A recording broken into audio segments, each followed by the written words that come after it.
Students, आज हम history का फर्स्ट टॉपिक लेते हैं। फर्स्ट लेसन है from the beginning of time, समय की शुरुआत। जैसा कि पहले मैं आपके पास ये लिंक भेज चुका हूँ इस लेसन का, लेकिन उस लेसन में आपको इसका समरी बताई गई थी। अभी हम इसको आगे बढ़ाते हैं। समय की शुरुआत अर्थात मनुष्य की उत्पत्ति कैसे हुई, किस प्रकार से मनुष्य प्राचीन समय से अपने आप में बदलाव लाता रहा है, और आज जो आधुनिक मानव है किस प्रकार से इस आधुनिक मानव को यहाँ तक पहुँचने में किन अवस्थाओं से गुजरना पड़ा।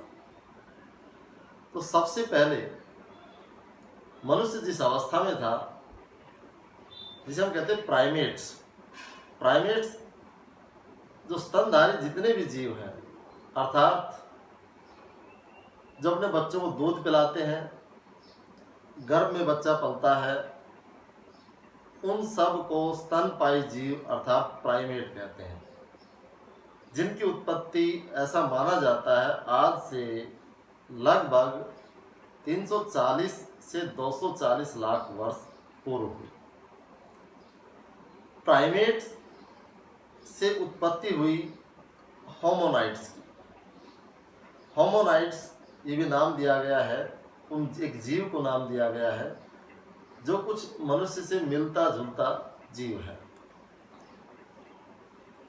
इसके बाद होमोनाइड्स को दो शाखाओं में विभाजित किया गया, होमोनिड्स और ऑस्ट्रेलोपिथेकस।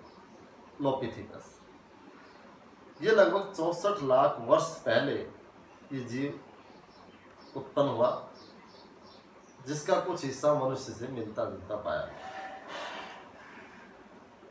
होमोनिड्स और होमोनाइड्स, अब देखिए दोनों एक जैसे शब्द लगते हैं हमें, लेकिन दोनों में अंतर है। पहले होमोनाइड्स की उत्पत्ति हुई, फिर उसी का पार्ट है होमोनिड्स। डिफरेंस क्या है दोनों में? होमोनाइड्स के दिमाग का जो आकार है वो काफ़ी छोटा था, फिर होमिनिड्स के दिमाग का आकार बढ़ा। इसके साथ ही इनके चलने का जो ढंग है उसमें डिफरेंस है कि होमोनाइड्स चारों पैरों पर चलता था और होमोनिड्स जो अभी थोड़ा सा झुककर और दो पैरों पर चलता है। अब होमोनिड्स के भी तीन पार्ट्स हैं। पहला पार्ट है होमो, दूसरा ऑस्ट्रेलोपिथेकस। जो होमो शब्द है ये लैटिन भाषा का शब्द है जिसका अर्थ है मानव। ये आज से 22 से 25 लाख वर्ष पहले की बात है। इसे भी हम लगभग तीन पार्ट्स में बांटते हैं। फर्स्ट पार्ट है होमो हेबिलिस, सेकंड पार्ट है होमो इरेक्ट्स और थर्ड पार्ट है होमो सेपियंस। ये होमो जो मानव की एक श्रृंखलाबद्ध उत्पत्ति हुई है उसी के तीनों पार्ट्स हैं। होमो हेबिलिस जिसे औजार बनाने वाले मानव के रूप में जाना जाता है, लगभग 20 से 18 लाख वर्ष पहले इसकी उत्पत्ति हुई। होमो इरेक्ट्स ये दो पैरों पर चलने लगा था, लेकिन थोड़ा झुककर चलता था। लगभग 8 लाख वर्ष पहले इसकी उत्पत्ति हुई। और होमो सेपियंस जिसकी उत्पत्ति लगभग 2 लाख वर्ष पूर्व हुई, जिसे हम आधुनिक मानव के नाम से जानते हैं। तो यहाँ पर दो पार्ट्स निकलकर सामने आए, आधुनिक मानव और प्राचीन मानव। होमो सेपियंस आधुनिक मानव है, और इससे पहले की जो जितनी भी कड़ियां हैं, श्रृंखलाएं हैं, वो सब प्राचीन मानव है। अब यहाँ पर होमो सेपियंस, होमो हैबिलिस और होमो इरेक्ट्स, इन तीनों में क्या अंतर है? एक अंतर तो आपको याद रखना है, इनके दिमाग के आकार का डिफरेंस। दिमाग का आकार जो पहले जिसकी उत्पत्ति हुई उसके दिमाग का आकार उतना ही छोटा था, जिसकी बाद में उत्पत्ति हुई उसके दिमाग का आकार उतना ही बढ़ता चला गया। जैसे होमो हेबिलिस और होमो सेपियंस में हम डिफरेंस करें तो होमो हेबिलिस के दिमाग का आकार छोटा और होमो सेपियंस के दिमाग का आकार बड़ा था। ये दोनों में डिफरेंस है। इसके अतिरिक्त हम इसके साइज ऑफ टीथ, दांतों के आकार में डिफरेंस कर सकते हैं। जिस मानव की उत्पत्ति पहले हुई उनके दांतों का आकार बड़ा था और जिसकी उत्पत्ति बाद में हुई उसके दांतों का आकार छोटा था।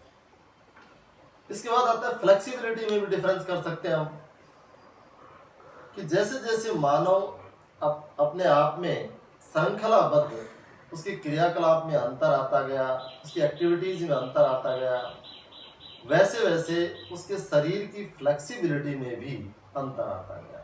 फ्लेक्सिबिलिटी, लचीलापन। जैसे कि पहले वो चारों पैरों पर चलता था, फिर वो खड़ा होकर दो पैरों पर चलने लगा, फिर वो अपने हाथों से काम करने लगा, उसके जो पैरों के पंजे वह हाथ के रूप में प्रयोग करने लगा। वो पत्थर उठा सकता था, लकड़ियाँ उठा सकता था, शिकार कर सकता था। तो जो उंगली है हमारी, इनकी फ्लेक्सिबिलिटी, शरीर की कमर की फ्लेक्सिबिलिटी, ऊपर उठना, दाएं बाएं झुकना, उसकी फ्लेक्सिबिलिटी, लचीलापन, उस समय के साथ साथ उसमें बदलाव आता गया। और जो होमो सेपियंस मानव है उसमें सबसे ज़्यादा फ्लेक्सिबिलिटी पाई गई। तो यहाँ तक हमने देखा, जो हमने लिंक आपको भेजा था फर्स्ट लेसन में, उसमें यहीं तक आपको बताया गया था। उसमें इनका शुरुआत कैसे हुई, प्राइमेट से शुरुआत हुई, इसको कितने पार्ट्स में बांटा गया, और होमोनिड्स, जैसे हम होमो के बारे में हमने देखा कि 3 पार्ट्स में बांटा गया था होमोनिड्स। दूसरा होमोनिड्स का जो पार्ट था ऑस्ट्रेलोपिथेकस, लगभग 56 लाख वर्ष पहले। लेकिन ऑस्ट्रेलोपिथेकस 18 लाख वर्ष पहले विलुप्त हो चुका था और इसकी शाखाएं आगे नहीं बढ़ी। तो शाखाएं होमोनिड्स के 2 पार्ट्स, होमो और ऑस्ट्रेलोपिथेकस। यहाँ पर होमो की शाखाएं आगे बढ़ती चली गई, होमो हेबिलिस, होमो इरेक्टस और होमो सेपियंस, जिसके बारे में मैंने अभी बताया। तो यहाँ पर आपने जो क्वेश्चन नोट करने इसके, कि प्राइमेट्स के बारे में आप क्या जानते हैं, होमोनाइड्स और होमोनिड में क्या अंतर है, होमो और ऑस्ट्रेलोपिथेकस में क्या अंतर है। इसी प्रकार होमो शब्द का क्या अर्थ है, होमो की उत्पत्ति कब हुई, इसके कितने पार्ट्स हैं, होमो हेबिलिस के बारे में आप क्या जानते हैं, होमो सेपियंस और होमो हेबिलिस में क्या डिफरेंस है, दोनों में क्या अंतर है, आधुनिक मानव और प्राचीन मानव में क्या अंतर है। ये यहाँ पर क्वेश्चन बनते हैं।